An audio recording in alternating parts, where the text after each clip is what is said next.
নমস্কার, আমি ডক্টর সুতপা বসু। আজকে আমি সিংহ রাশির ওপর বক্রী শনির প্রভাব নিয়ে আলোচনা করব। শনি বক্রী হয়েছে 13ই জুলাই, থাকবে 28শে নভেম্বর পর্যন্ত। এই দীর্ঘ 138 দিন বা 4.5 মাস কেমন যাবে সিংহ রাশির জাতক জাতিকাদের?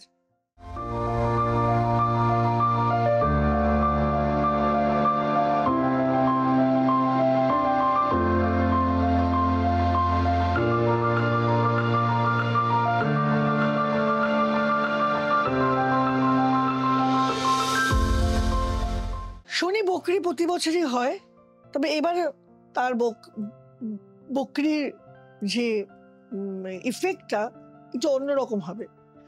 এখানে দেখা যাচ্ছে যে বৃহস্পতি সিংহ রাশির দ্বাদশে অতিচারী হবে। সিংহ রাশির অষ্টমে শনি বসে আছে বক্রী হয়ে মেনে, অষ্টম ঘরে।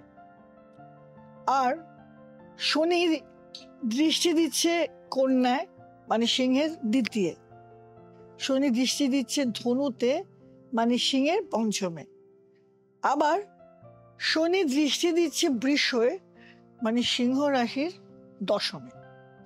তাহলে আমরা দেখব যে সিংহ রাশির জাতক জাতিকাদের প্রথমত সিংহ রাশির অধিপতি রবি, তার সাথে শনির কোনো বন্ধুত্ব নেই, কোনো সম্পর্ক নেই। রবি কে শনিকে পুত্র হিসেবে মানেই নি, ছায়া পুত্র হিসেবে না মানেই নি। যার জন্য শনিকে দেখেও পছন্দ হয়নি। এর জন্য শনি রবির সাথে একদম আদায় কচকালার সম্পর্ক। শনি রবির সাথে মোটেই ভালো সম্পর্ক নয়। সিংহের দশমে শনির তৃতীয় দৃষ্টি থাকায় সিংহ রাশি জাতক জাতিকাদের যারা চাকরি করে, নানাবিধ চাকরিতে সমস্যা আসতে পারে। দেখা যাবে যে চাকরিতে যদি কারোর অনেক দিন ধরে প্রমোশন আটকে থাকতো, কিন্তু প্রমোশন হবার ছিল, হলো না। কারোর যদি ট্রান্সফারের ছিল, সে এমন জায়গায় ট্রান্সফার হয়ে গেল যে তার ভীষণ অসুবিধে, তার মোটেই সেই ট্রান্সফারটা তার কাছে কাম্য ছিল না। কারোর যদি চাকরি পাওয়ার শিওর চাকরি পাওয়ার কথা, এই বক্রী শনির জন্য চাকরি পাওয়াটা দেরি। এমনিতেই শনি দেরিতে দেয়, শনি লেট প্ল্যানেট, শনি সবই কিছু দেরিতে দেয়। রবির দ্বিতীয় শনি থাকার জন্য কথা বলা, এমন কথা বলে দিল, কথা বলা অনেক সমঝে কথা বলতে হবে, অনেক সুন্দরভাবে চলতে হবে, অনেক সংযতভাবে। যেখানে সেখানে হাটের মাঝে এমন কথা বলবেন না যেটা কিন্তু আপনার এগেনস্টে যেতে পারে। জমা টাকা, রোজগার সহ উপার্জিত টাকা দেবেন, টাকা আসবে, কিন্তু টাকা খরচ হয়ে যাবে। দেন যে কোনো রকমের অসুখ, গলায় অসুখ, চোখে অসুখ দেখা দিতে পারে।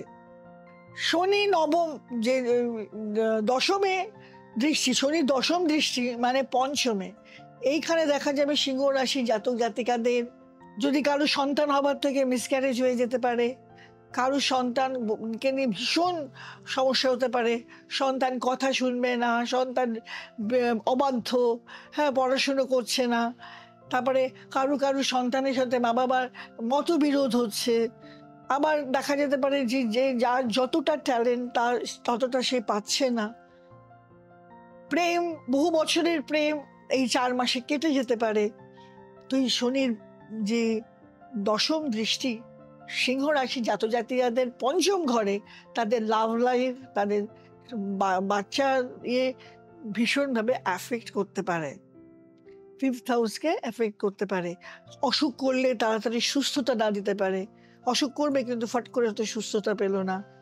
সুতরাং আমরা দেখব যে শনি তার এই বক্র গতিতে থাকাকালীন সিংহ রাশি জাতক জাতিকাদের কোনো রকম সুবিধা তো হচ্ছেই না। নানা দিক দিয়ে প্রবলেম হচ্ছে, চাকুরির জায়গায় প্রবলেম হচ্ছে, সংসারে পরিবারের জায়গায় প্রবলেম হচ্ছে, প্লাস সন্তান এবং ট্যালেন্ট, প্রেম, এসবেও প্রবলেম হচ্ছে। এবার তাহলে কি করণীয়? যার সবার একরকম তো হবে না, এটা জেনারেলাইজড একটা ব্যাখ্যা। যদি দেখা যায় যে এরকম হচ্ছে, সেক্ষেত্রে আপনারা অবশ্যই একটা ভালো অ্যাস্ট্রোলজারের সাথে কনসাল্ট করুন, যে আপনাদের চার্ট দেখে বলে দিতে পারবে যে আপনাদের চার্টে শনি কুপিত কিনা, পীড়িত কিনা। তাহলে অ্যাকর্ডিংলি তারা গাইড করবে। তাহলে আপনারা কিন্তু এর থেকে, এর রোষ থেকে, শনির রোষ থেকে বাঁচতে পারেন। আদারওয়াইজ কিন্তু ভীষণইভাবে সিংহ রাশির জাতক জাতিকাদের, তার উপরে আবার ধাইয়া চলছে, শনির ধাইয়া চলছে। সুতরাং যাদের শনির মহাদশা, যেসব জাতক জাতিকা উত্তর ভাদ্রপদ নক্ষত্রে জন্মেছে, এদের কিন্তু ভীষণভাবে প্রবলেম হতে পারে। আমার আজকের এই উপস্থাপনাটা যদি ভালো লাগে তাহলে লাইক, কমেন্ট এবং শেয়ার করে দেবেন। এখনো যদি চ্যানেলটা সাবস্ক্রাইব না করে থাকেন তাহলে অবশ্যই সাবস্ক্রাইব করবেন এবং বেল আইকনটা প্রেস করতে ভুলবেন না। আর একটা কথা, Disha institute, divine institute of spiritual astrology, Disha স্টুডেন্টদের অনলাইন পড়িয়ে থাকে অত্যন্ত যত্ন সহকারে, খুব স্বল্প বেতনে। যারা ইচ্ছুক, অ্যাস্ট্রোলজি ভালোবাসো, অ্যাস্ট্রো লাভার, আমি দেখেছি অনেকে ইউটিউব দেখে শিখছে, হবে না, ওরম ভাবে শেখা যাবে না।